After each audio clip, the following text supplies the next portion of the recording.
Ang aming simuno ay si Lea at ang panaguri ay nagsusulat. Sa pangalawang larawan po, ito po yung damit. Yung pangungusap po na ginawa namin, ang damit ay may magandang disenyo. Yung simuno po, ang damit, tapos yung panaguri, may magandang disenyo. Sa ikatlong larawan po ay naglalaro ng bola ang mga bata. Ang mga bata, ang simuno at ang panaguri ay naglalaro ng bola.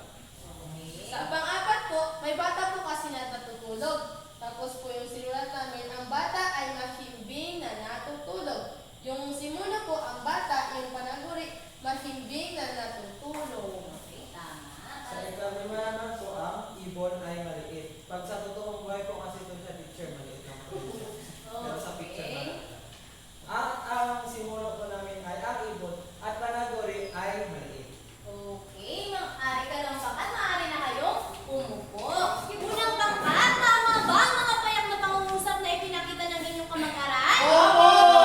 Okay, dahil dyan, bigyan nyo sila ng Mami Junisha Club. Isa, dalawa, tatlo! Isa, dalawa, tatlo! Very good, very good, very good! Okay. Ngayon mga bata, ako ay nagagalak dahil ang bawat pangkat ay nakakuha ng 20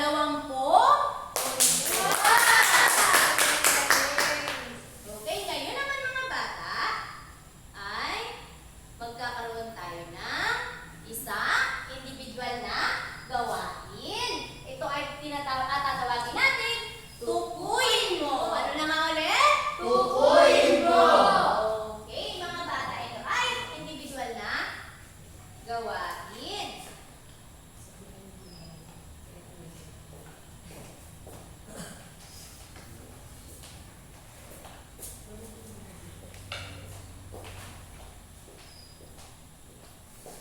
Akin lamang idikit ang inyong gawain mga bata bago ko ibigay ang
po ay nagsisimula sa ang mga bata, ang puno, ang Christmas tree, ang ibon na may kahalintulad sa mga pangungusap po kanina, ang nanay, ang mamamayan. Okay, mga bata, tama kaya ang sinabi ni Aaron? Ah! Okay, tama ang sinabi ni Aaron. At bukod sa ang, pwede rin po gamitin ang si. Kapag tao o ngalan ng tao ang ating tinutukoy. Halimbawa, masipag mag-aral si Connie.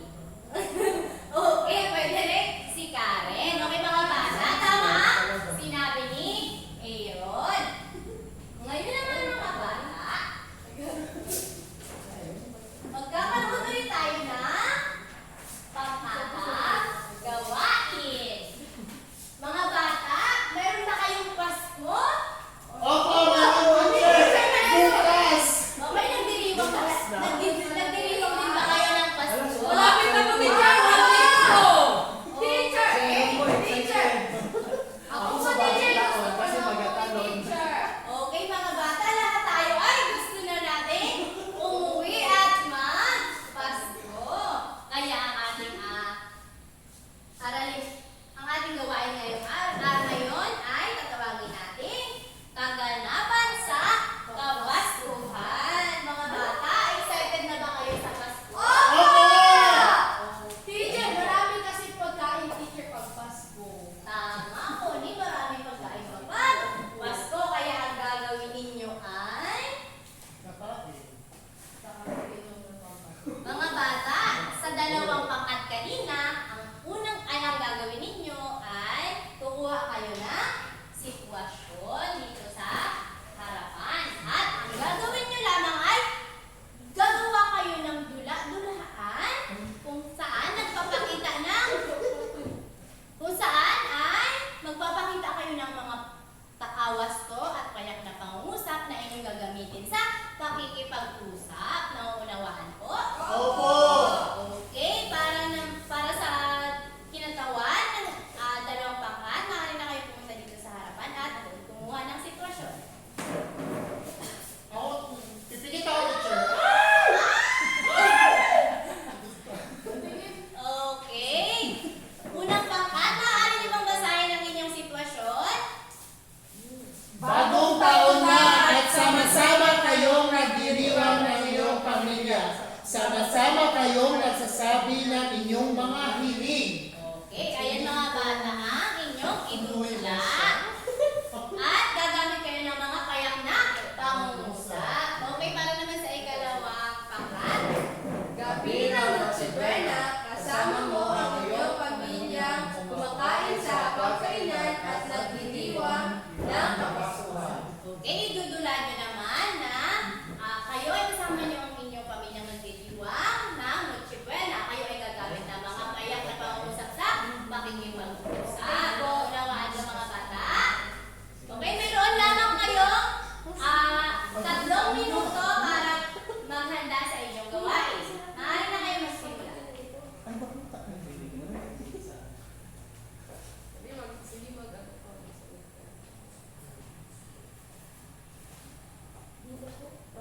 Teacher, ako po magbasa, Okay, teacher. Aaron, pakibasa nga pala ang ating pamantayan. Ang mga sumusunod na pamantayan para sa pangkatang gawain. Una, lahat ng miyembro ng pangkat ay tumutulong sa paggawa. Ikalawa, lahat ng miyembro ay may papamala sa kakayahan sa pagbula at paggamit ng payak na pangungusap. Ikatlo, natapos ng pangkat ang gawain sa itinakdang oras. At ikaapat, tama ang mga payak na pangungusap na ginamit sa dula-dulaan.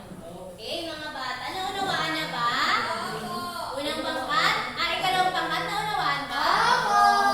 Okay, inyo nang ituloy ang inyong pagkaan.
Ang simuno, teacher, ay ang nais ko, habang ang panagurinanan ay ang makasama ang aking pamilya ngayong bagong taon.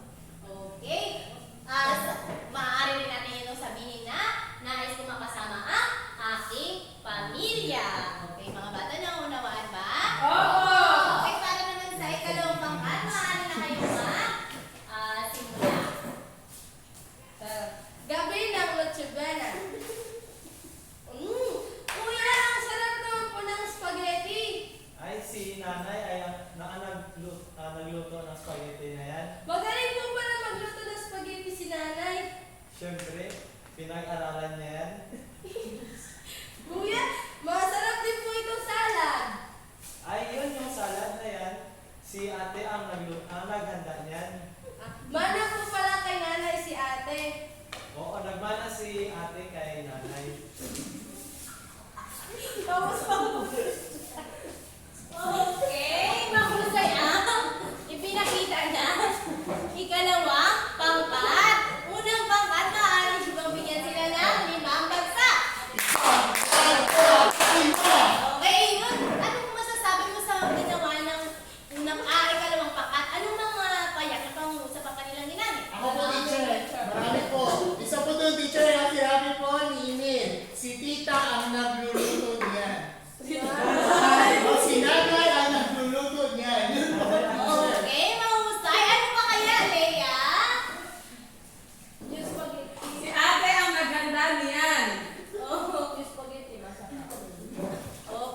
B. Sumulat ng payak na pangungusap base sa larawan sa bawat bilang. Isulat ito sa sagutang papel. Okay, mga batang, naunawaan ba ang panuto? Opo. Maaari na kayo magsimula.